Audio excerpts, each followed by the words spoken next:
So welcome to my video students. So in this video we are going to discuss the steps followed in conversion of a single entry system into double entry system. So in PUC level you have already studied the single entry system. While working with the single entry system you are preparing the opening statement of affairs as well as statement of profit and loss. So then finally closing statement of affairs. These three accounts were prepared by you in PUC level. But actually in conversion of a single entry system into double entry system, the procedure will be different because here we are required to prepare cash account as well as certain personal accounts also. Okay, so let us discuss the steps followed in this conversion. So first of all, we must prepare opening statement of affairs. So opening statement of affairs is prepared to find out the opening capital. So in opening statement of affairs, left side we must take the liabilities, right side we must take the opening assets,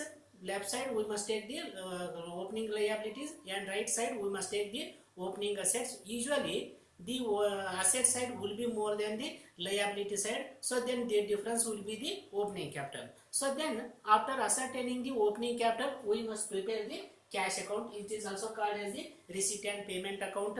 So usually cash account is prepared to find out the opening cash balance or closing cash balance or cash sales or cash purchases or cash paid to creditors or cash received from debtors. So this is very important account, you must remember. So after preparing the cash account, we must prepare the certain personal accounts. Those personal accounts are: first one, total debtors account, total creditors account, bills receivable account, and bills payable account. So first of all we are discussing about the total debtors account.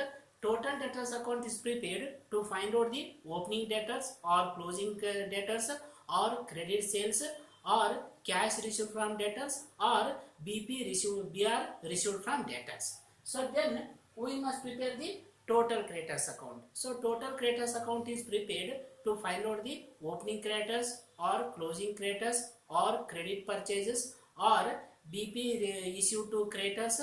So then you must remember that it is also very important account, you must remember. So next we must go to the bills receivable account. So one bills receivable account always relates to the total debtors account.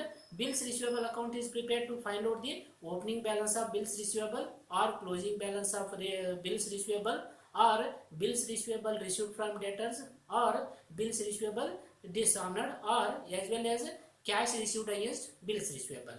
So then after preparing the bills receivable account, we must prepare the bills payable account.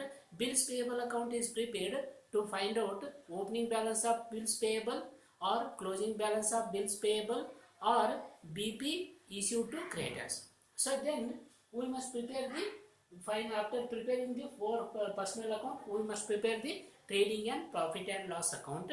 So trading and profit and loss account is prepared to find out the net profit. So in a trading account we find out the gross profit. In profit and loss account we will ascertain the net profit. So then after ascertaining the net profit by preparing the trading and P&L account, we must prepare the balance sheet. So you must remember, in balance sheet in left side we must take liabilities, right side we must take assets. Here we must take all the closing balances. So then in liability side the main working is with ascertainment of a closing capital. So it is very important point, you must remember. In ascertaining the closing capital in the liability side of the balance sheet, first of all we must take opening capital. So to that amount we must add if any additional capital introduced by the trader. So to that amount we must once again add any net profit.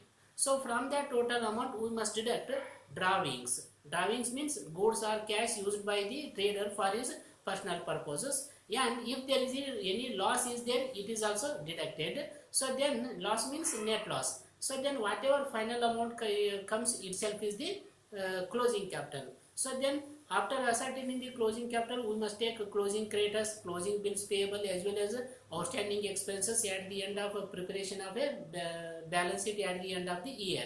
In the asset side also we must take the closing balances of all the assets. For example, closing cash balance, closing bank balance, closing debtors, closing creditors, as well as closing furniture, whatever all the closing balances of assets are there, they are taken here, as well as if there is any prepaid expenses on the date of preparation of a balance sheet, they must be included. So one thing you must remember, after preparing the balance sheet, you must whatever balance sheet we are going to prepare, it must be tally. Okay, it is all about the steps which are followed in conversion of a single entry system. So in the next video we are going to discuss the formats of all these accounts. Okay, thank you very much.